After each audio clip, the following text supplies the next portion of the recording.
Ayan guys, good morning. Dito tayo ngayon sa ating bukid. Ito yung mga kasama natin na nag-a-apply ng abono.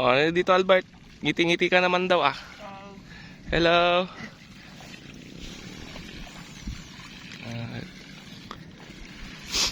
Ito yung ating NSIC RC 222. Ilang days na to Albert? 10 days ay nag-apply na tayo ngayon ng fertilizer. Medyo marami pa ring nababakanting hill. Gawa ng pagkatanim po ay sinundan ng napakalakas na ulan. Ayan. Tayang pasyalan natin yun. Bali 2 hectares.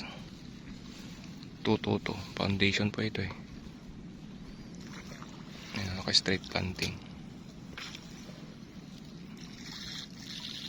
Bali linagay lang namin dito guys na abono is 1620 tsaka triple tsaka may sulfate.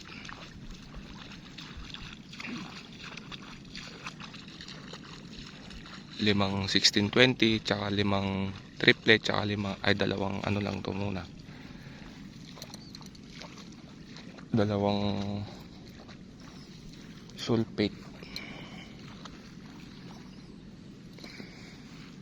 Kasama na pala yung isang hektarya natin doon na maabonohan sa 12 kaban na 12 kaban na abono. Yan guys, yung mga kapitbahay ko, ganda na ng mga palay.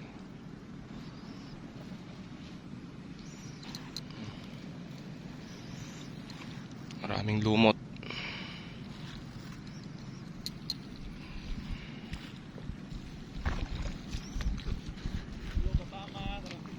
Ha? Yan si Kapama, nagwagwano. Ayun yung pinakapogi namin na nagwagwano. Si Robin. Si Mista. Shout out pala kay Kapama. Hindi na siya ka-farmer ngayon, kaprutas na. Ayaw niya nang mag-farming ng rice. Mabannog ka na oh.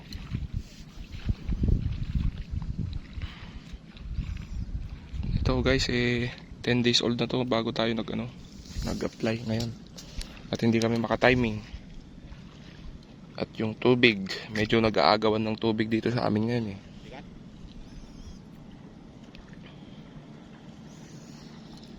Ito pong mga gantong nakatanim, dapat matanggal ito, may tanim ulit yan. Dapat supposed to be mga 7 days na itanim mo na rin yan dyan sa mga missing hill para sumabay. Ayan po ang silbi ng straight planting. Kasi pag may nakatanim po dito sa pagitan, kahit tututo yan, hindi na po yan foundation seeds o registered. Nahaluan na siya, pwedeng certified na yun kasi tumubo lang ulit yun. Yun po ang silbi naman ng ruging, para yung mga nakalagay dyan, wala sa linya, tanggal. Kasi hindi siya itinanim, kusang tumubo o kaya halo na talaga. Ayun po, ganun po ang seed production guys. Ayun o.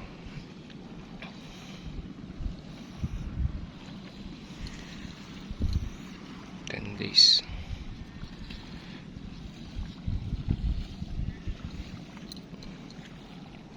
Mamaya punta tayo sa kabilang area.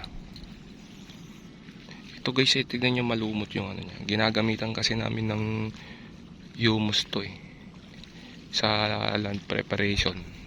Ina-applyan namin, nag-spray kami ng humus.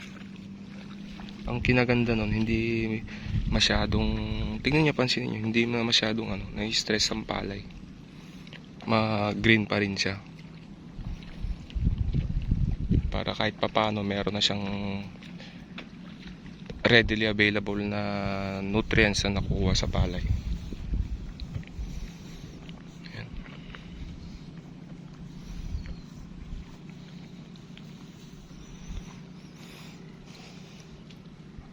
Ay, no.